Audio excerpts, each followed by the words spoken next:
Assalamualaikum warahmatullahi wabarakatuh. Selamat malam kepada Bapak Dosen Sulistianto. Dan perkenalkan, kami dari kelompok 2, kelas 19 3D07. Dengan saya sendiri, Christian Cesar Kohar, dan rekan saya ada Putri Alita Zahra, Susanti, Setiawan Agung Nugroho, dan Rizky Hadisaputra. Pada kesempatan kali ini, kami akan memaparkan proyek mata kuliah Sistem Informasi Manajemen yang berjudul Perancangan Desain Antarmuka Sistem Informasi Manajemen Klinik Gigi, yang bisa disebut sebagai SIM the Care, berbasis Design Thinking Study Konseptual. Untuk mempersingkat waktu, langsung saja ke tahap pemaparan materi yang akan disampaikan oleh rekan saya, Putri Alita Zahra, dipersilahkan. Oke, terima kasih Chris. Pada slide ini saya akan menjelaskan latar belakang masalah dari proyek yang kami lakukan. Seiring dengan perkembangan teknologi, digitalisasi layanan kesehatan menjadi sebuah kebutuhan termasuk pada klinik gigi.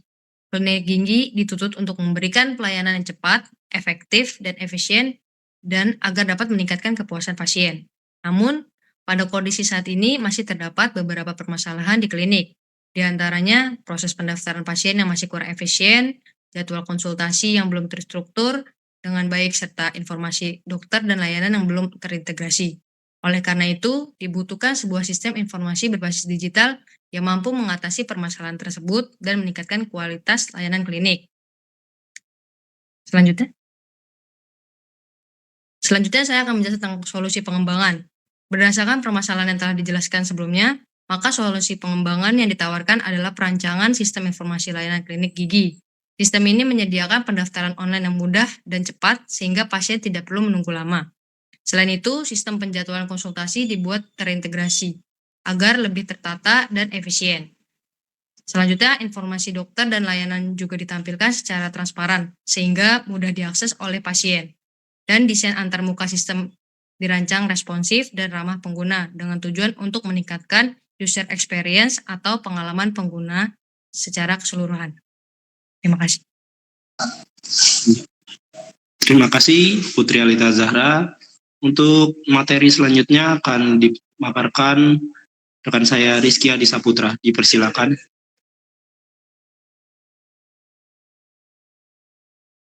Saya Rizky Hadisaputra. Ini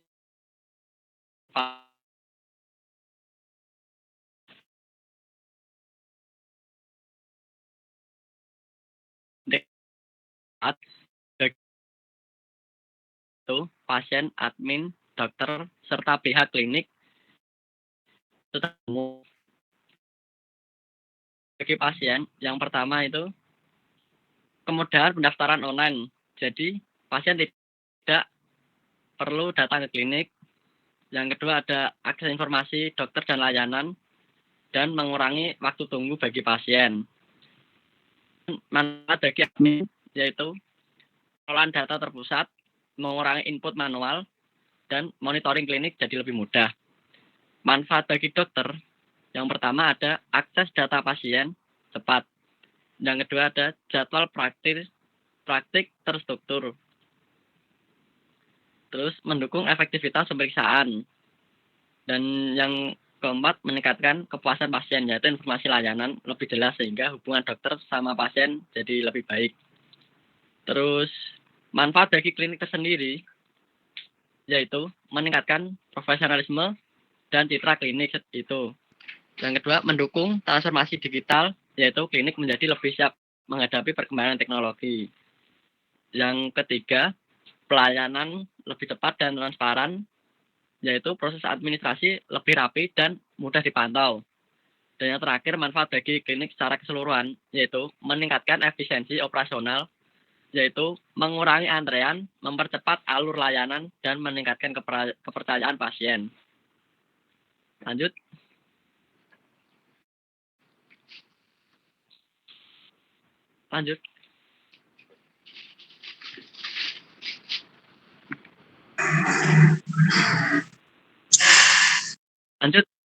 Lanjut masih informasi manajemen. Lanjut sistem.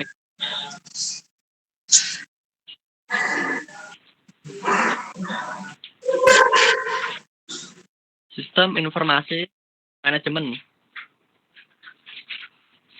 atau SIM adalah suatu sistem informasi yang dirancang untuk mengumpulkan, mengelola, dan mengolah data menjadi informasi yang bermanfaat dalam mendukung perencanaan, pengendalian, dan pengambilan keputusan di suatu organisasi. Terus yang kedua adalah sistem informasi manajemen klinik. Sistem informasi manajemen klinik adalah aplikasi berbasis teknologi informasi yang dirancang untuk pengolahan kegiatan operasional di klinik seperti pendaftaran pasien, penjualan data hingga pelaporan data klinik. Terima kasih. Ya, terima kasih Mas Rizky. Untuk materi selanjutnya mengenalkan sendiri dengan tema desain antarmuka atau user interface, bisa disebut dengan UI. Ada tampilan visual yang menjadi perhubungan antara pengguna dengan sistem. Sedangkan user experience atau yang bisa disebut dengan UX berkaitan dengan pengalaman keseluruhan pengguna saat berinteraksi dengan sistem, termasuk kemudahan penggunaan, kenyamanan, dan kepuasan pengguna. Di sini saya juga akan menjelaskan penelitian menunjukkan bahwa kualitas UI UX yang baik, terutama yang mempertimbangkan aspek kemudahan navigasi, aksesibilitas, serta tampilan yang jelas, akan meningkatkan tingkat adopsi aplikasi serta kepuasan pengguna, baik pasien maupun tenaga kesehatan. Untuk metode design thinking adalah metode pengembangan solusi kreatif yang berpusat pada kebutuhan pengguna, atau yang bisa disebut dengan user-centered design. Metode ini melibatkan tahapan yang berulang seperti memahami kebutuhan penggunaan, atau yang bisa disebut dengan empatis, merumuskan masalah yang bisa disebut dengan define, menghasilkan berbagai ide yang disebut dengan ide, membuat prototipe, dan menguji solusi dengan pengguna. Tahapan ini telah banyak digunakan dalam pengembangan sistem informasi, termasuk aplikasi layanan kesehatan digital, karena fokusnya pada keterlibatan pengguna sejak awal hingga akhir proses pengembangan sehingga solusi yang dihasilkan lebih tepat guna dan sesuai dengan kebutuhan pemangku kepentingan. Untuk yang pertama, empatis merupakan tahap awal dalam metode design thinking yang bertujuan untuk memahami perilaku, kebutuhan, serta permasalahan pengguna berdasarkan aktivitas dan pengalaman mereka dalam menggunakan suatu layanan atau sistem. Untuk define, tahap define merupakan proses untuk mendefinisikan dan menganalisis permasalahan utama berdasarkan data yang telah diperoleh pada tahap empatis. Untuk IDIT, tahap IDIT merupakan proses transisi dari perumusan masalah menuju pencarian solusi. Untuk prototype, merupakan tahap pembuatan perancangan awal sistem yang bertujuan untuk memvisualisasikan ide yang telah dirumuskan pada tahap sebelumnya. Untuk tes atau uji coba, tahap tes merupakan proses evaluasi terhadap prototipe yang telah dibuat dengan melibatkan pengguna secara langsung. Ya, untuk materi selanjutnya akan dijelaskan oleh Setiawan Agung Nugroho. Dipersilakan.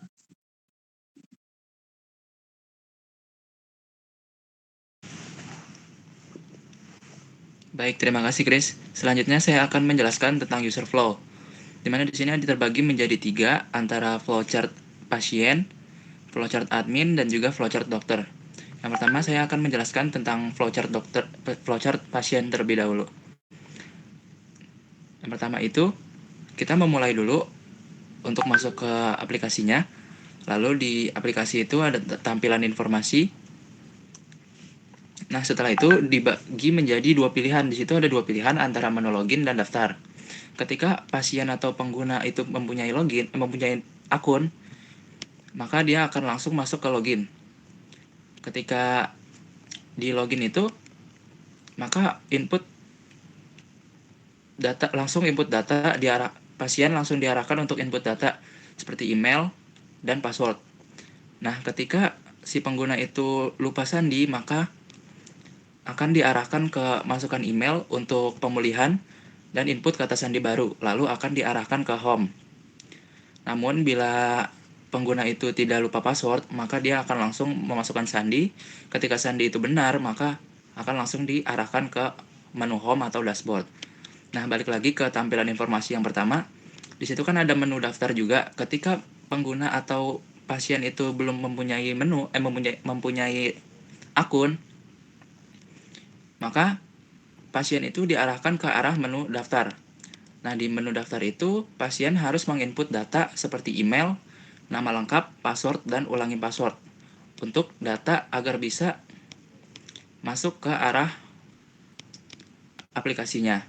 Nah, setelah input semua data itu, maka pasien akan diarahkan ke arah home. Nah, di bagian home itu terdapat 4 menu, antara dokter, tentang kami, pembayaran, dan kontak. Nah, di menu dokter itu, si pengguna dapat memilih dokter spesialis atau dokter khusus untuk menangani penyakitnya sendiri. Nah, di menu dokter ada input dokter, seperti yang tadi saya bilang, terus buat jadwal, lalu pilih metode pembayaran, lalu masukkan pembayarannya. Nah, di situ ada percabangan antara pembayaran diterima atau tidak. Ketika pembayaran diterima, maka langsung mencetak struk untuk jadwal dan pembayarannya. Namun, bila dia tidak menerima pembayaran, dia akan memunculkan notifikasi pembayaran gagal, sehingga akan diulangin ke arah melakukan pembayaran, sampai pembayaran itu diterima. Nah, selanjutnya ada tentang kami. Di situ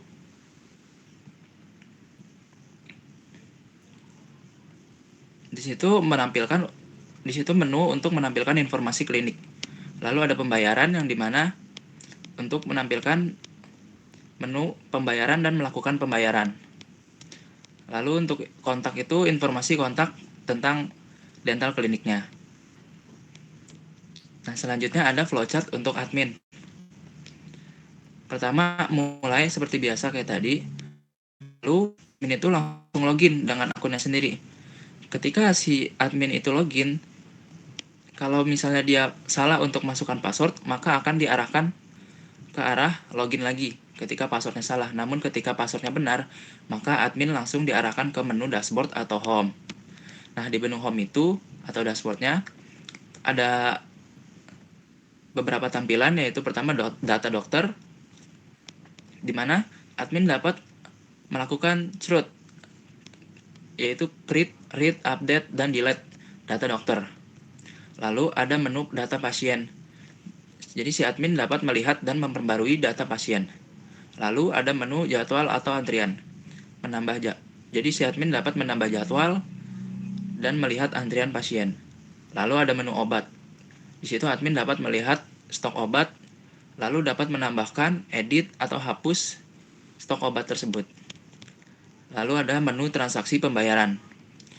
Jadi di situ admin dapat mencatat dan memverifikasi transaksi pasien. Lalu ada menu riwayat atau lihat laporan. Nah, di sini admin dapat merekap data pasien, transaksi, dan stok obat untuk analisis klinik. Lalu di situ terakhir ada menu logout atau kembali ke login ketika si admin ini sudah selesai dengan kerjanya. Nah, selanjutnya ada flowchart untuk dokter. Di sini pertama mulai dulu start, lalu login. Ketika di situ salah, maka akan diarahkan password salah, lalu login kembali dengan password ID dan password yang benar. Namun ketika dia benar memasukkan ID dan passwordnya, maka langsung diarahkan ke menu home atau dashboard. Nah, di menu home dokter itu ada jadwal saya atau jadwal dokternya sendiri. Lalu ada data pasien dan isi catatan medis. Dan juga ada lihat atau tambah obat yang diresepkan dan logout. Nah, untuk menu jadwal saya atau dokter, itu dapat menampilkan daftar janji pasien hari ini yang sudah dibuat oleh adminnya.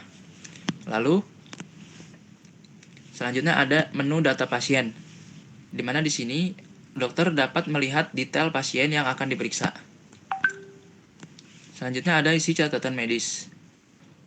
Si dokter ini dapat menulis diagnosis, tindakan, dan resep obat untuk keperluan pasiennya.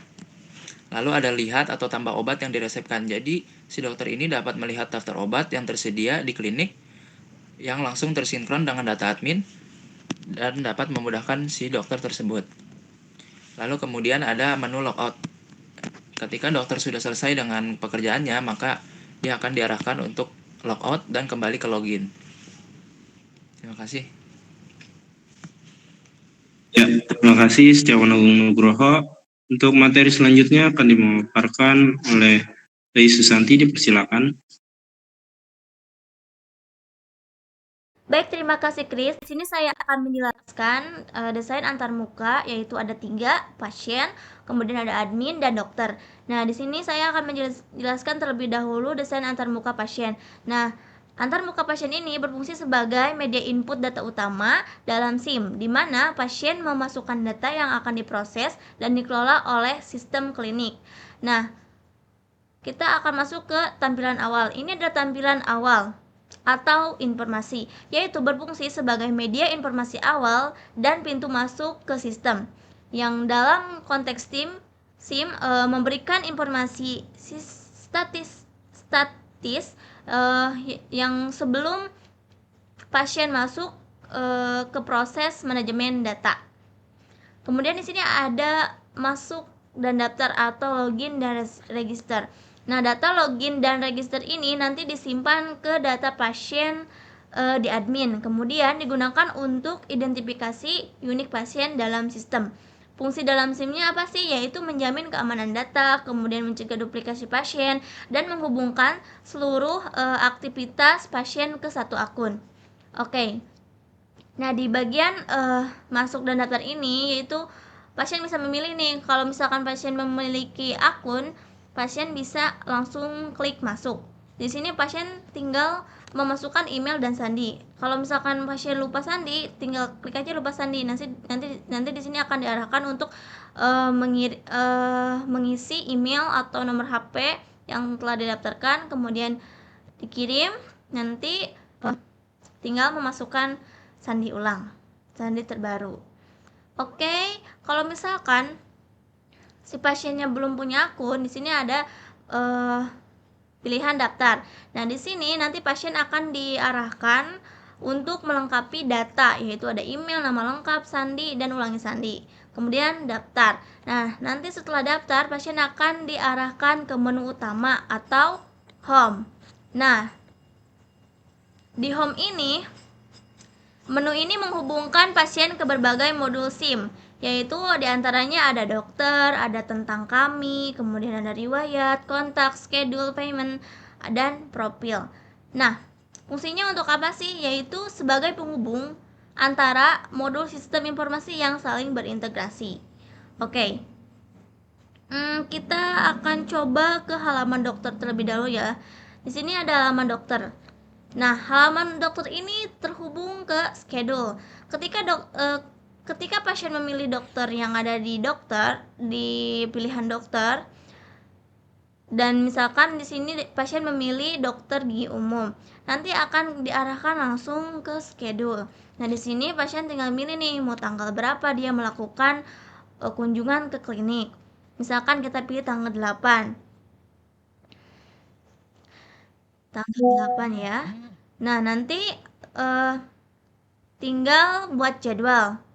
Nah, nanti setelah buat jadwal akan tertera nomor antrian polikliniknya. Kemudian ini nanti pasien tinggal pergi ke klinik dan melakukan estimasi layanan. Oke, setelah misalkan pasien sudah ke klinik dan dilayani oleh dokter, setelah diperiksa kemudian kan pasien pasti melakukan pembayaran ya. Nah, di sini ada pembayaran nih. Nah, pembayaran ini untuk apa sih? Yaitu untuk sistem verifikasi secara otomatis atau data transaksi nanti yang ada di sini nantinya akan masuk ke modul keuangan di admin. Fungsinya apa sih data transaksi ini atau payment ini? Yaitu menjamin akurasi transaksi, transparansi keuangan, dan pembuatan laporan otomatis.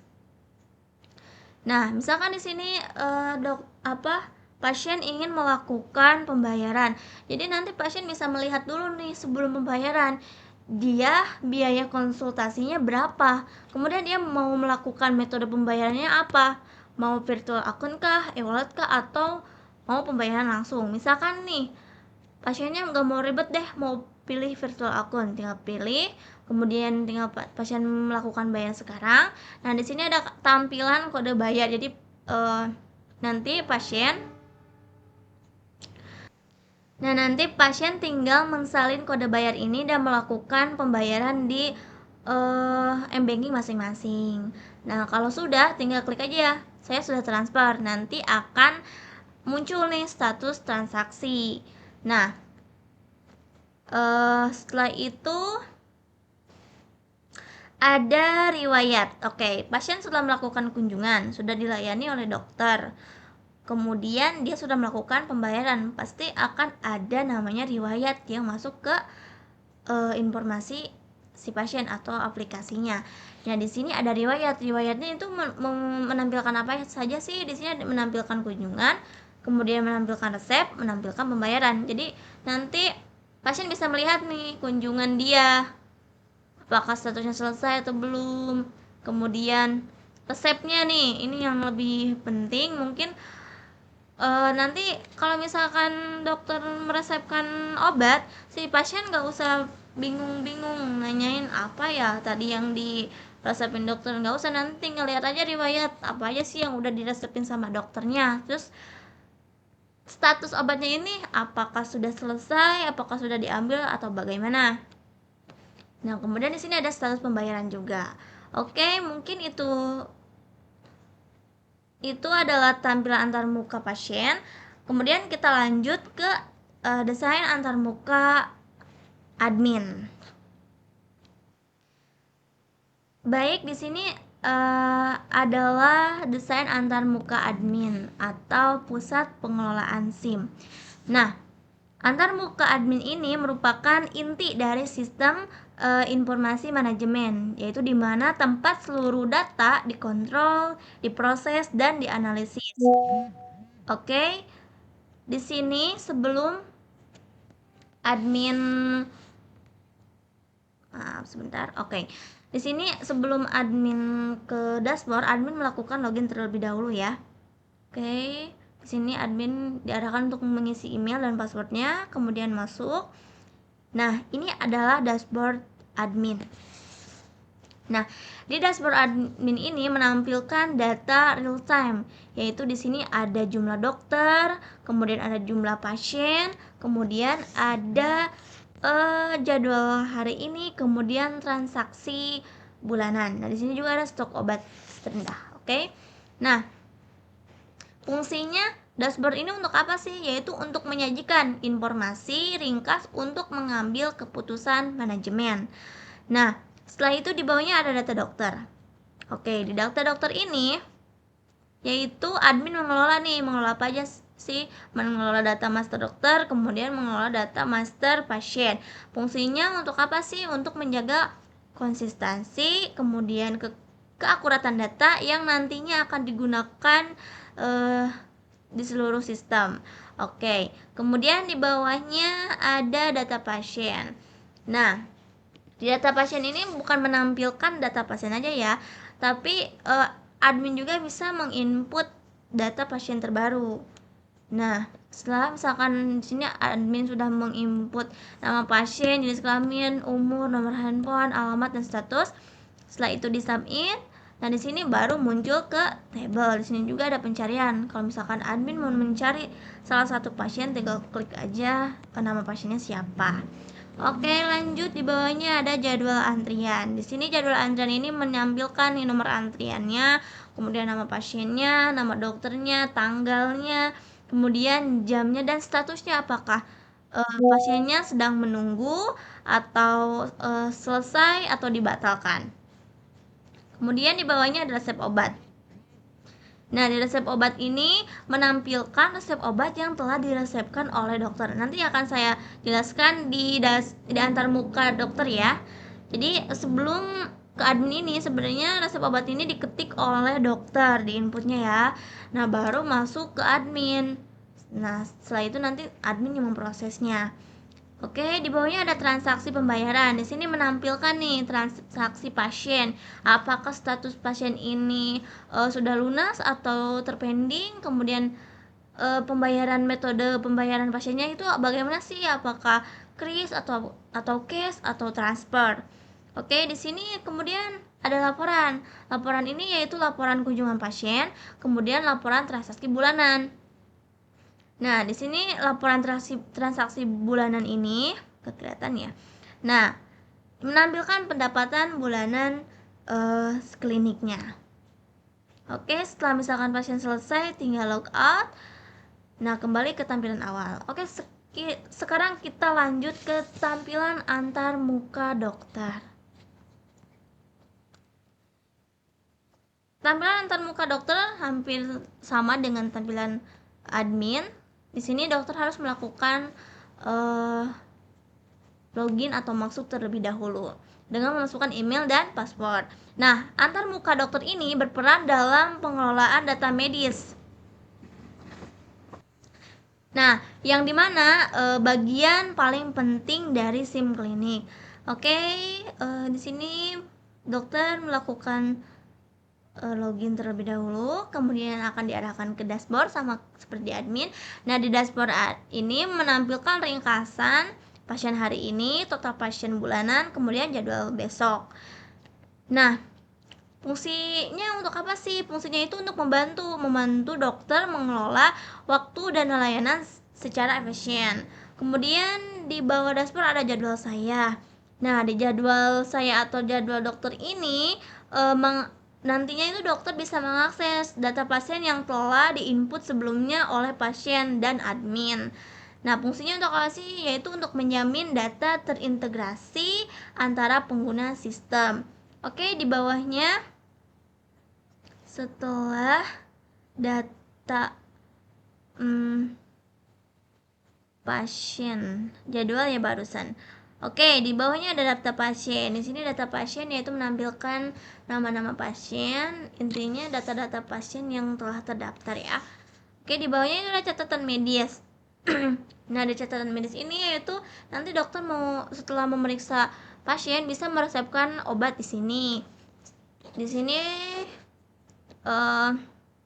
dokter bisa menginput nama obat, jenis obat, aturan pakainya, jumlahnya, kemudian keterangannya apa. Kalau sudah selesai tinggal di-submit. Nah, nanti akan muncul nih di resep obat ini. Resep obat ini tadi muncul juga kan di admin. Iya. Ini adalah resep obat yang telah diresepkan oleh dokter. Nanti yang akan diberikan ke pasien. Oke. Di bawahnya itu ada data obat. Data obat ini untuk apa sih? Yaitu untuk menampilkan ketika misalkan dokter ingin meresepkan obat, dokter itu bisa melihat dulu di sini di data obat apakah obat tersebut tersedia atau kosong gitu. Kemudian kalau misalkan dokternya sudah selesai, dia bisa melakukan logout. Nah, mungkin sekian yang bisa saya sampaikan tentang desain antarmuka pasien, admin, dan dokter. Terima kasih.